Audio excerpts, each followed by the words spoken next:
So here's a question people ask about writing, songwriting specifically, but really I think it pertains to any kind of writing, public speaking or any kind of story, writing in general.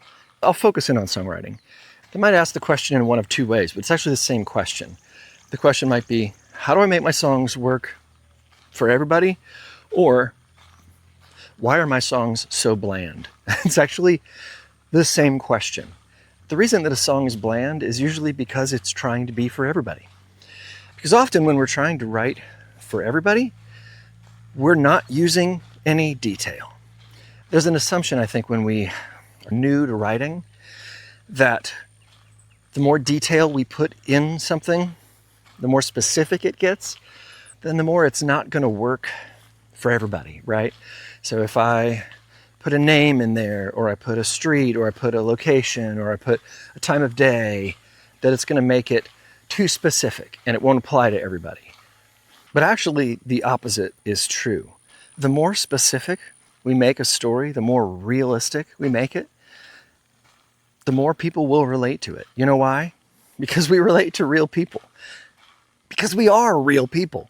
It's a little surprise there, a little twist. Nobody saw that one coming. You and I are real people, and we relate to real people. We don't relate to cardboard cutouts of real people. And so when somebody says, we are the world, we are the people, we're like, hey, yeah, we actually don't respond to that. We respond to seeing all the celebrities in the room, but we actually don't respond to that song because it doesn't mean anything. It doesn't actually mean anything. If we use big words like love is the answer, or I don't know, I work a lot in Christian music, and I always fall back on words like there's grace and peace for me. Yep, cool. What does that mean? What does that mean? We like seeing a story.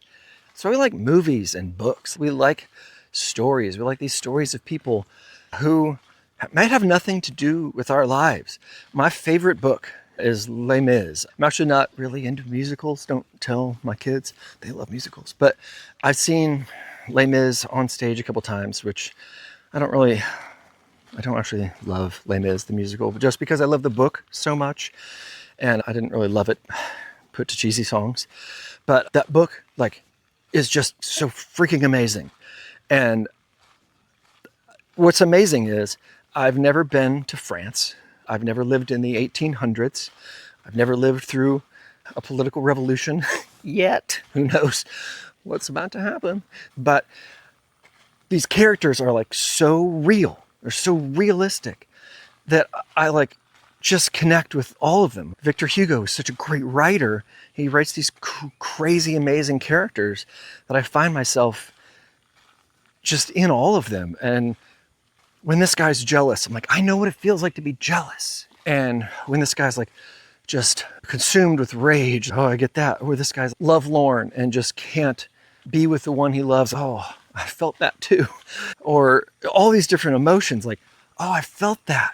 And when he describes these people so specifically, it's the more he describes them, the more I'm relating to them, even though I have nothing in common with them.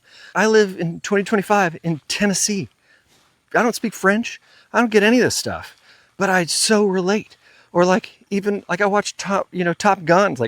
Well, I've never flown in a fighter jet. I don't look as good in my 40s as Tom Cruise does in his 60s or whatever. We all have felt like the underdog. We've all had that feeling of, oh, these people don't believe in me, but I know I can do this. That's what the whole movie's about. It's why we all relate to it.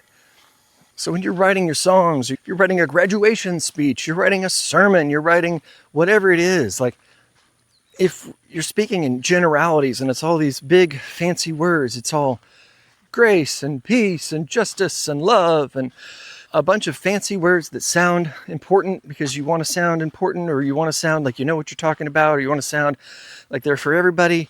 That's when people's eyes glaze over. That's when nobody pays attention. Because what are you talking about? Tell stories. Tell stories. We all want to hear stories.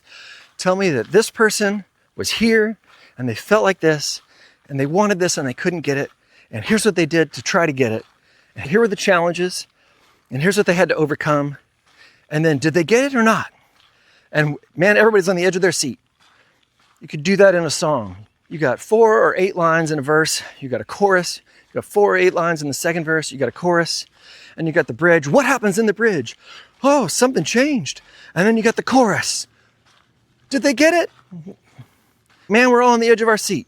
Did he get the girl? Did they fall in love?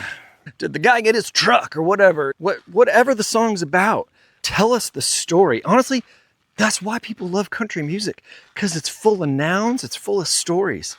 They just, even if all the nouns are the same, it's like every song might have the same 8 words. It's like whiskey, truck, girl, dad, USA, whatever. But hey, you could easily turn those songs into a story. And you string them together, you got your story. Dad went to jail because the dog ate the whiskey or whatever. I don't know what I'm talking about. But hey, I'll listen to that song because I've never seen a dog eat whiskey and that would probably send me to jail. So tell stories.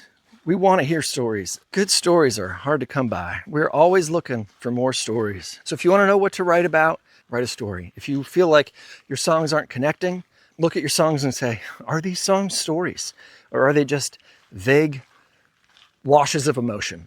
And if they are, maybe think, what's the story here? Give us a setting, give us a conflict, give us a resolution. And all of a sudden, we might lean a little forward. And you might find that people are connecting more with your song, that you are connecting more with your song. I found that has helped me in my songs a great deal. And it's something, honestly, that I have to relearn all the time. I forget this all the time. And I keep writing songs that I'm like, why does this song suck? It's like, oh yeah, it doesn't have a story. It's just a bunch of words that felt cool. And words that feel cool aren't the same as a story. And at the end of the day, we all want stories because we're all living them. That's what this is. It's what this life is. It's one big story. All right, so write a good one because you're living a good one. Okay, you got this. Go do something awesome.